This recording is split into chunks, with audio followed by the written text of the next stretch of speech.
Now that President Trump has announced he's going to run again, some Republicans are reassessing the slogan, Make America Great Again. What does it mean? Great in what way? Was America always great? When did it stop being great? On and on. Might I suggest an update on this slogan for 24? Make America Free Again. I say this months, years really, of seeing story after story about the abuses of Americans' constitutional freedoms, sometimes by the FBI and the Justice Department, if you can call it that. This has been going on for a long time, but it launched into hyperdrive when Donald Trump was running for president in 2016.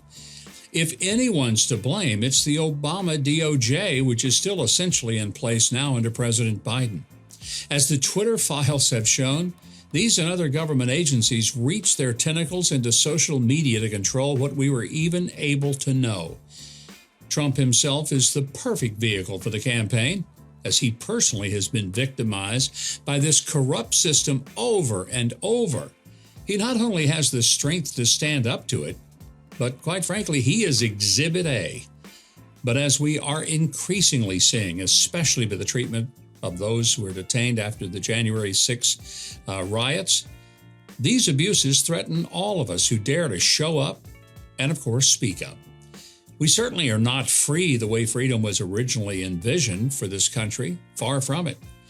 We need to make America free again. Just in the past few days, several more stories about the FBI have emerged to support this view. After gradually learning more about the role played by the FBI in the events of January 6, mostly through court filings related to the latest Proud Boys trial, I was pushed over the edge by a motion that was filed by an attorney for the Proud Boys, who have been charged with seditious conspiracy. The motion says that the FBI informants who were involved were, quote, vastly outnumbered, end of quote, by confidential human sources being run by yet another group called Homeland Security Investigations, and by plainclothes operatives from other law enforcement agencies. The new information is plainly exculpatory, the motion says. Undercover agents seen in body cam footage weren't just observing, but actively encouraging the protesters, even chanting, "Go, go, go, stop the steal," and whose house? Our house. There are apparently 10 to 12 previously unidentified plainclothes Metro police officers who were in the crowd, bringing the total to at least 50 who had infiltrated the Proud Boys on January 6. As the motion says, we still do not know the extent to which the crowd's First Amendment demonstrations were transformed into violence by undercover law enforcement officers. That, my friends, would be entrapment, a setup. Well, as you know, this trial of several Proud Boys was suspended last month after it was revealed that one of the witnesses expected to testify was actually a government informant. An informant who did testify said that the group had no plans to breach the Capitol building or to engage in violence. He had told his FBI handler on January 6 that the Proud Boys did not knock down any police barriers.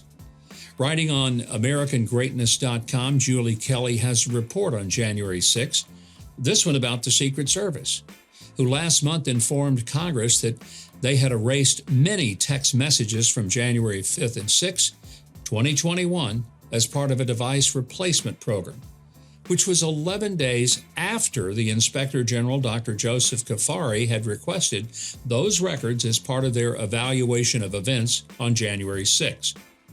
It seems the Secret Service kind of pulled a Hillary Clinton, destroying records that were supposed to have been preserved. The Department of Homeland Security and other agencies, including the Secret Service, had been instructed by congressional Democrats yet to retain all records involving the events of January 6. Oops.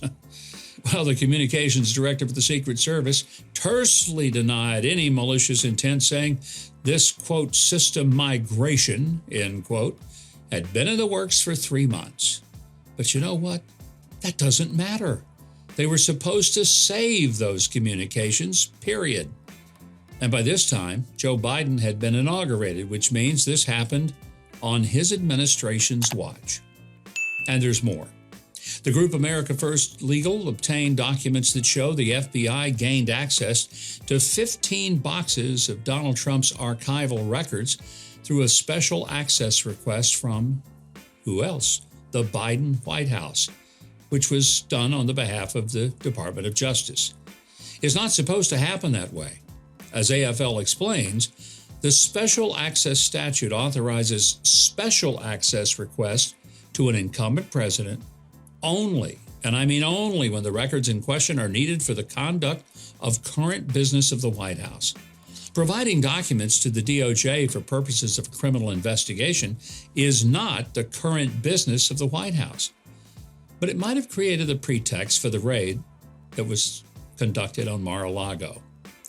Finally, do you recall the recent report that the FBI, in its zeal to surveil domestic violent extremists, had targeted those Catholics who prefer Mass in Latin?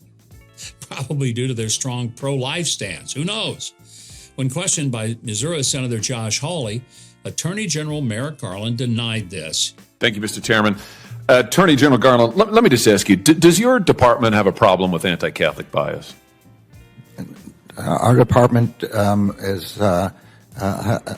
protects all religions and all ideologies. It does not have any bias against any religion of any kind. But we know how much his denial is worth because, as David Spencer at PJ Media reports, the FBI actually has been running informants there, targeting Americans in churches as potential threats simply for being traditional Catholics. They've referred to the churches as new avenues for suspicious activity, tripwire, and source development. Ohio Congressman Jim Jordan has addressed this in a letter to FBI Director Christopher Wray.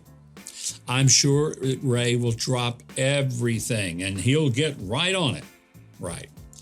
Well, it seems that the spies are everywhere that they want to be, from social media to churches to school board meetings, spying on Americans that they deem capable of political violence.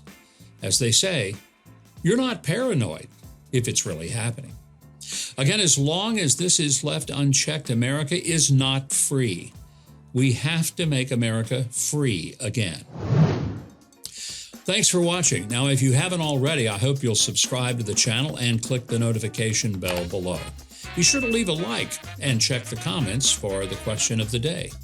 I hope you'll also tune in to the live stream tomorrow, where we're going to be covering a whole lot more news of the week, and we'll have a live question and answer session that you can participate in. If you'd like more of my news analysis and commentary, it's real simple. You can sign up for my twice daily newsletter at MikeHuckabee.com. It's totally free. Thanks for watching. Hope to have a great day.